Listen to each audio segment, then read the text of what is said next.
Jusqu'il y a encore 20 ans, on croyait que les plus petites particules étaient les protons et les neutrons qui constituent l'atome. Mais les avancées de la science et de la technologie ont réfuté cela. On a réalisé que l'atome, considéré comme la plus petite unité de matière, pouvait être divisé en composants encore plus petits. Une branche spécialisée de la physique apparut afin d'étudier ces sous-particules et leur comportement particulier. La physique des particules. Les recherches de la physique des particules ont révélé que les protons et les neutrons qui composent les atomes sont en fait composés de sous-particules appelées quarks.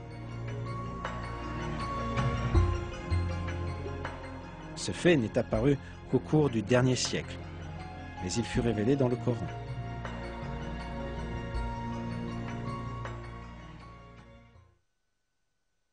Il, mon Seigneur, est le connaisseur de l'inconnaissable. Rien ne lui échappe, fût-il du poids d'un atome dans les cieux comme sur la terre, et rien n'existe de plus petit ni de plus grand qui ne soit inscrit dans un livre explicite.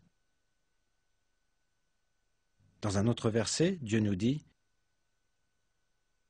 « Il n'échappe à ton Seigneur ni le poids d'un atome sur terre ou dans le ciel, ni un poids plus petit ou plus grand qui ne soit déjà inscrit dans un livre évident. »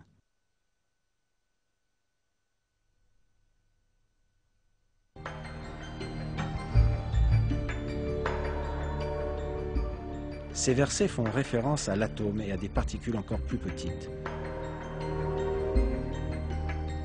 Le fait qu'il existe même des sous-unités plus petites a été communiqué à l'humanité dans le Coran il y a 14 siècles.